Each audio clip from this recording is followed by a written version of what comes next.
Hey,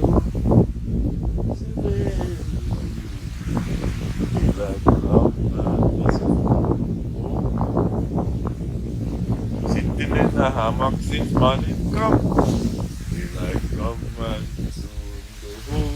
So guys, we've been on this island for 14 days now. We have camera trap footage, we have night vision footage, in water footage, on the boat footage. It's gonna be good this episode. Hopefully you like it. Tune in. We're working with hard shells, but more specifically we're on a Hawksbill turtle nesting island. And today I wear my Miami Marathon t-shirt. As you see up here, when I ran the Miami Marathon, I ran for sea turtles in 2019, and we finally got an opportunity to be out here patrolling these beaches. I've walked more than a marathon over the last 14 days on this beach at night working with nesting turtles. So tune in, you'll hear why we're here. Hopefully you like it.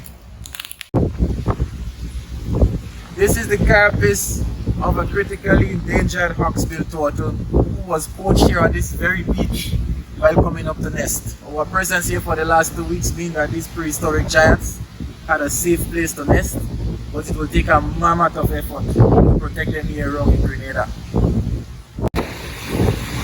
These tracks are why we're here. And you can see, we have videos last night where 2 hawksbill turtle nested in this very area. And our presence on the beach keeps the poachers away. So there can be multiple nests in this beach. So we've set camera traps on these islands with night vision filming right where the turtles come up. Also in the area where you can see if there's a poacher on the beach.